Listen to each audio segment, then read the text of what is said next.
Steve, thank you very much for taking part in this Global Professional Development module for our postgraduate students in association with the Chartered Management Institute and for being one of our employer partners. Could we start just by you telling us who you are, the organisation that you represent, what your role is, and a bit about its circumstance and what it does? Sure. So I'm Steve Rogers. I'm Director of User Experience at Google. I think it's reasonably clear. I'd be surprised if anyone doesn't know who Google is.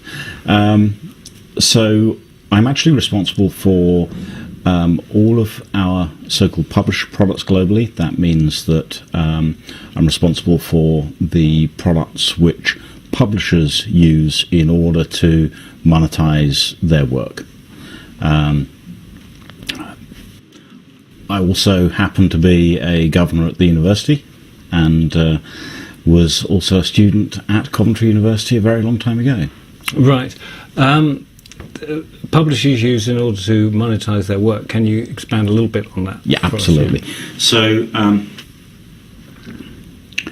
in the very simplest terms, that means ads. But looking a little bit further than that, what do the products do, and what sort of products are we talking about? At its very simplest level, if you go back approximately 12 years, Google started offering a product called AdSense, which any publisher could use in order to get small snippet text ads on their sites. That allowed them to make money through a revenue share model between Google and the publisher, which enabled them to concentrate on writing without trying to get other revenue streams associated with their work. That's obviously developed significantly, and as well as that, approximately 10 years ago now, we acquired a company called DoubleClick, which was based in New York, which was looking at display ads. So, and then actually subsequently, we acquired another company called AdMob, which looks at mobile applications. So if you look at the business now, actually what we do is we work with publishers, everyone from an individual blogger who's looking to get some kind of revenue stream, right through to companies like New York Times or The Guardian or whoever, to allow them to get ads on their sites. But also we look at other types of revenue stream as well. So, for instance, kinds of subscription models, or products where a user can personally say, okay, actually, I'm interested in supporting the open web in some way. Therefore, I'd like to put in a certain amount of money on a monthly basis, which will allow me to have all the stuff I go and look at more or less ad-free, so with no ads from Google at least. Right. I know that you've had a significant career in management, because this module is about management. Could you just tell us a little bit about that? Yeah, absolutely. So, as you know, I was a designer at Philips Electronics back in the mid-80s. And for my sins, was asked to then go and lead a small team of designers based in Vienna back in 1987. Terrifies me to think it was so long ago, but at that point, I then moved to Vienna and started to lead a small team. That was the first management experience I had, working then with them, and then starting to work with the business partners to start to build the strategies around that, to start to then effectively build also product plans. All of those parts of it. Started to have also discussions with vendors, doing negotiations. I then, with Philips, then moved to California in the mid-90s, early to mid-90s, to be part of the leadership of an incubator center there, where we designed products, some products which you would have heard of, such as TiVo, or the Microsoft Palm operating system. then being in California in the late 90s, you couldn't really stay at a big company like Philips, so I went to join a company called Razorfish as vice president, looking at what we call tangible interfaces, which meant essentially it was Razorfish's way of looking at product design as part of the overall service design, and was at that point leading a team which was already global. Then in the basically after the first crash, 2001, the early 2000s, I moved back to the UK, and at that point I joined the BBC and headed up initially design for BBC, what was called New Media still back then, redesigning bbc.co.uk and all of the information architecture around that, leading a team at that point of some 60 people, looking at both that and interactive TV. In fact, at that point, I was asked to head up all of production development for BBC New Media, which meant that I then started to lead not only the design team, but also all the engineering, all the writers, all of the producers, product managers. Also, I was handling all the things like the SLAs for our serving models and so on. Having done that for a number of years, I spent a couple of years writing strategy for British Telecom before joining Google to build up their user experience teams in Europe. And I've been at Google now for about 9 years. Right. Well, that eminently qualifies you to the next question, which is about leadership. The module is primarily about leadership. And the question is termed, how do you understand leadership? How do you see different forms of leadership and different approaches? So the first thing to qualify is that leadership is very different to management. I think you can be an extremely good manager without being a good leader. You can also be an extremely good leader without being a good manager. You just have to recognize that the two things are different. Leadership is about understanding where you're going as a business, being able to visualize that and being able to make that tangible for the people within the organization in a way that makes them want to follow you. You need to be able to show that you're able to deliver that, and you need to be able to clarify what it is you see as the things which might hinder you, so the potential roadblocks, so to show that you understand that it's not necessarily a simple thing that you're asking people to do, but then to demonstrate that you're prepared to go there, and to listen to everyone within the team, to listen to their concerns and to mitigate concerns wherever possible while still going forward. That's what it is leadership. Management is, if you like, about ensuring you have the tools, the processes, the people, ensuring you have all of the logistics handled in order to go on the journey. Right. You mentioned that you led a team at 60, I think it was the BBC, and I'm sure the biggest team I led at the BBC was about 360 people. So you've certainly been that makes it very interesting, because you've led a huge amount of people. You've led sort of quite a big team of people, and presumably you have led quite small teams of people at different times. So would you see a difference in the way that leadership is done in those circumstances? There's a massive difference. And it's also interesting to look at so there's a difference in leading large and small teams, and I think there's a difference to the way certain people react or enjoy those different situations. So leading a team of 350 people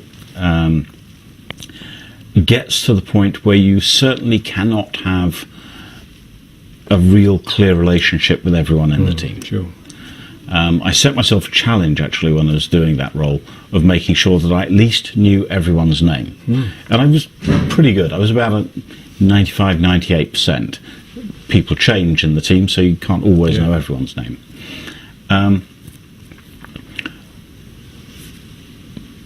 But leading a team of that size, you have to be able to share your vision well enough with those that are working directly for you, that they can also represent you to their teams, that they can share that same vision. So what you're effectively doing is making sure that you are describing something in a way that it makes sense to people to redefine on their own. It also means you have to be comfortable with people redefining it slightly differently to the way you would define it. Right, but you're significantly using the word vision there. Yes. There's leadership on the ground. There's also this element of how do you measure any individual's performance, which is at a kind of a more micro level than vision, isn't it? Measuring performance. So I'd say measuring performance gets you sort of into the management area. Inspiring performance, or let's say getting people to a state in which they want to give their best, they want to perform well, is kind of the leadership side of it. They're measuring if that's actually really happening, is more of a management task. Although clearly there is, within leadership, especially if you get to a smaller team, there is very clearly a role of mentorship. There's that role of being a coach and a guide for the people in the team. Right, that's great. Now, we're going to talk about the future. So if I'm going to ask you kind of what is the future vision for Google, that's quite a big one. But I perhaps it's sort of easier to ask you, how do you map out the future in a sort of short-term, medium-term, long-term? Yeah, so the future vision for Google is both something which is would be immense to try and describe in a short interview, as well as something I simply wouldn't be allowed to.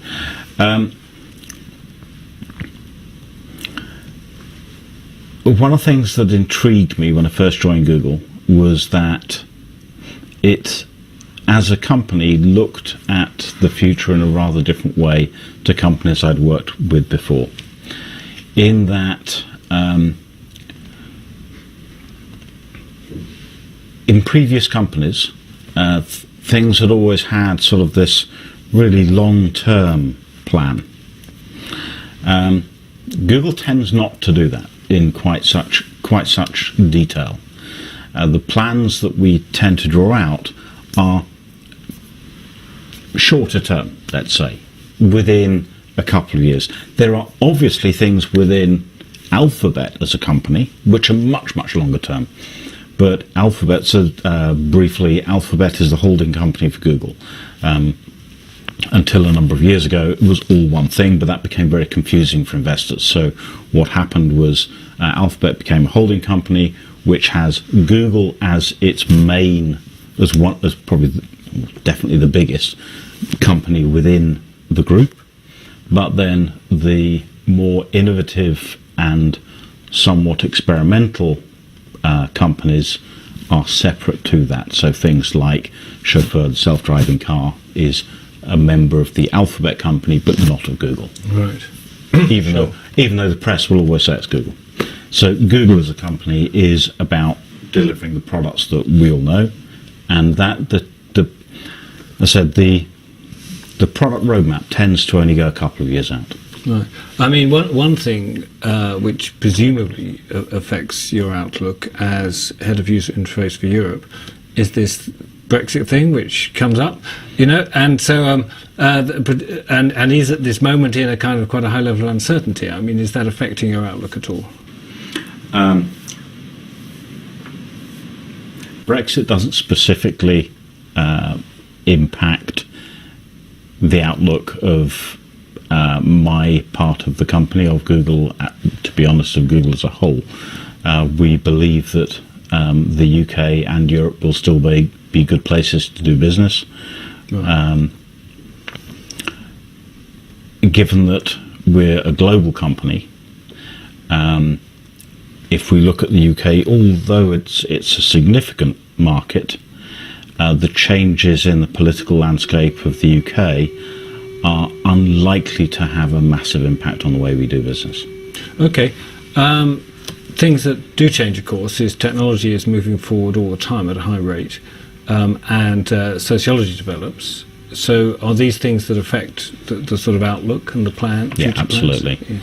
Yeah. So I know one of the things that I'm going to talk about are the issues that surround what we do. There's really three things which affect what we do. So the political landscape clearly impacts what we do. The competitive landscape impacts what we do. And the social landscape impacts what we do. Now, those things can be intertwined. So if we look at, you mentioned sociology and you mentioned the political landscape. Let's look at how those things impact what we do. As society changes, different things become a critical element or not. So as an absolutely typical example, if I go back to when I joined Google, Google was a relatively small company and was able to do a lot of kind of cool stuff, and it was seen as a very friendly company. That's great, and you can go and do anything you like, really. But then as it got bigger, society became much more critical of it. There was obviously a lot of discussion around selling data. We don't sell data, never have done and never will do. But that became a buzzword for politicians. Politicians stopped seeing Google necessarily as always something to be fantastic and potentially to be a target because it's so big. That's great, we consider it as a target, which changes society's perceptions of the way you do things. Given that happens to every company, not just Google, and it happens to an industry, you can look at the massive challenges in the technology industry over the last, realistically probably in the last 6 or 7 years, around issues such as privacy, around issues such as monopolies and taxation, all of those things. And it's because those industries are becoming so large and become so significant, they therefore become something which society feels able to comment on. Sure. Yeah. Okay. No, that's a great answer and quite sophisticated in terms of our context. But it would be. One of the questions we've got that the students are looking at is about communication.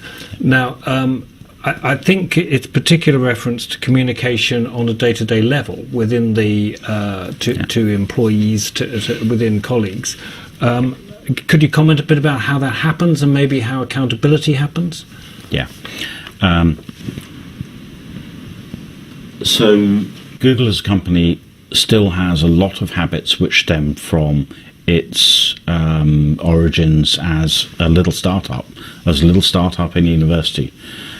Every team goes through what we call daily stand-up or weekly stand-up as minimum, which means that you literally get in a room in as big a group as is realistic and don't sit down, because the idea is you don't automatically fill up the half an hour or an hour or whatever you've got allocated for it. You just leave as soon as you're done, and go through and talk about where you are on projects, what's happening. We also write things called snippets, which means that you essentially write that same sort of 1 or 2 sentence description of what's happened last week and what's happening this week down, so that anyone who's outside of your direct group can look at it, see what's going on, and that's open to the whole company. We then obviously have more formal communication forums. So we have, on a monthly basis, we'll have all hands meetings, and by all hands that tends to get limited to groups So probably groups within the company which are less than, say, 50 to 100 people.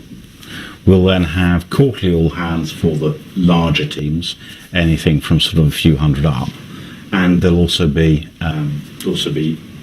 really big all hands on a quarterly or semi-annual basis for divisions of the company.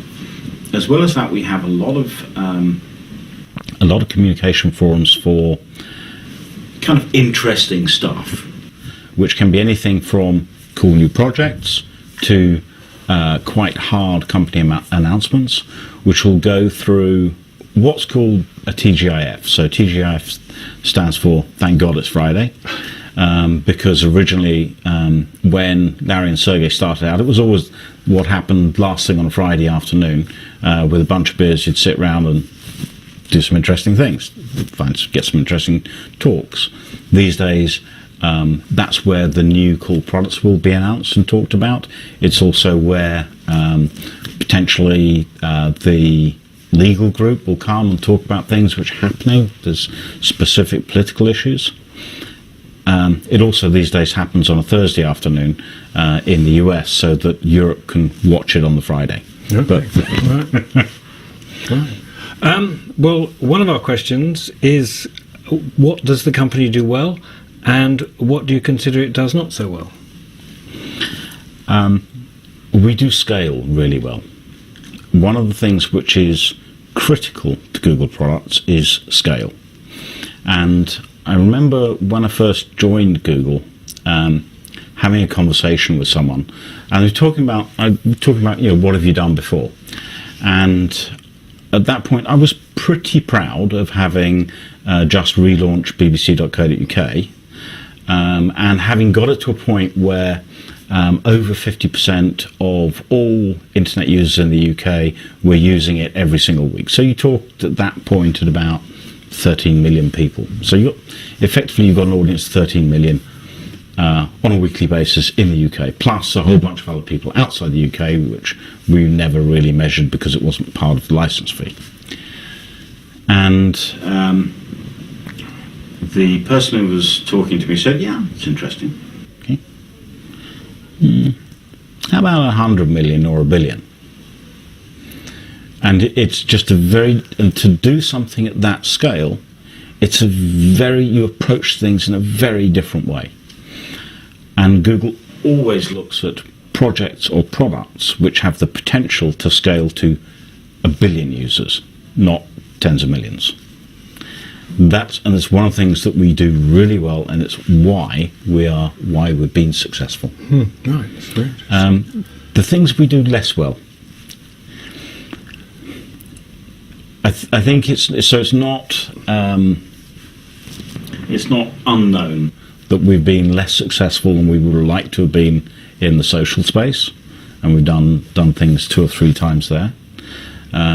So started off with Google Buzz, which was not a great success, and then Google Plus, which has some fantastic things in it, but as a product itself was struggling to find a space between Facebook and LinkedIn and so on.